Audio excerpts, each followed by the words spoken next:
Alors, l'assurance emprunteur, on en parle? Vous êtes nombreux à me dire que l'assurance est obligatoire et que tu n'as pas le choix de passer par celle de la banque.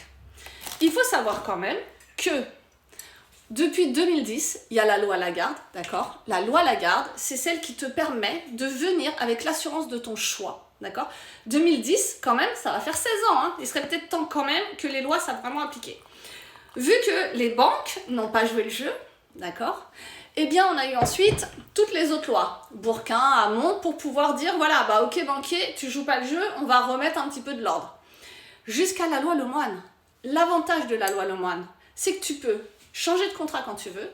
Ça a renforcé ton pouvoir où normalement tu peux venir avec l'assurance de ton choix.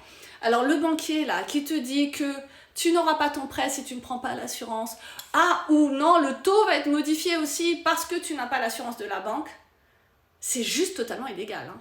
À un moment donné, on a beaucoup de banquiers, de banques, pas de banquiers en lui-même, mais les banques, qui se sont pris des amendes en 2025 pour justement ce type de motif.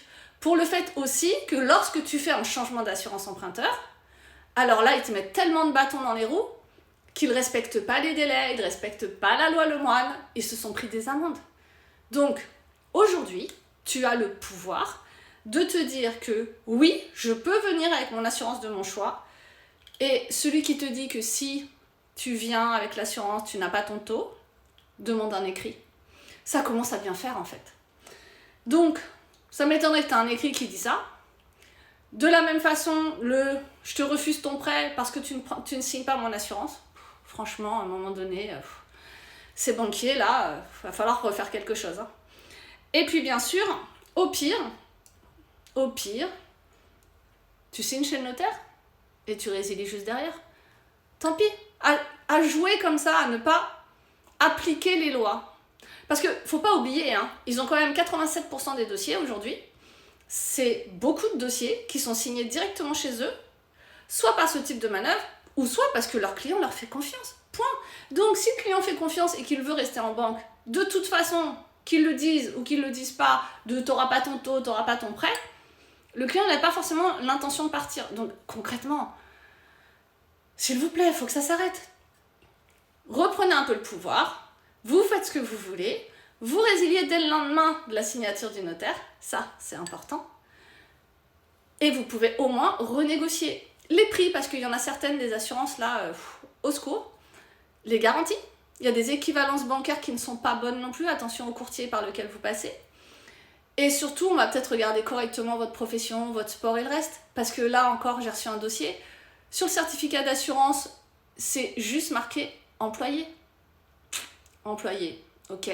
Bah, cette personne, elle fait un métier à risque. Donc, c'est pas forcément employé qu'il aurait fallu mettre. Ok. Il y a vraiment beaucoup de choses à savoir. Et évidemment, on ne ment pas ni sur un certificat médical, ni sur le fait que je suis fumeur, pas fumeur. Je ne mens pas sur mon poids. Je ne me maigris pas juste pour passer en dessous de la barre et être sûr que l'assureur ne m'embête pas, de la même façon que je ne mets pas 20 kilos de plus parce que j'ai un IMC beaucoup trop bas. Oui, ça arrive aussi dans les deux sens. Donc vraiment, faites-vous accompagner. Aujourd'hui, il y a tellement de contrats, il y a tellement de compagnies qui peuvent le faire. Les courtiers sont là pour vous accompagner jusqu'au bout, être là pour les changements, discuter avec la banque jusqu'à la signature de l'avenant, et surtout, il faut être là en cas de sinistre. Et c'est ça, aujourd'hui, le problème. Dans beaucoup de cas, il se passe quoi? Vous êtes en arrêt maladie? Appelle le 09 25, non. Ça, je suis désolée, c'est pas du service client. Allez, bonne journée.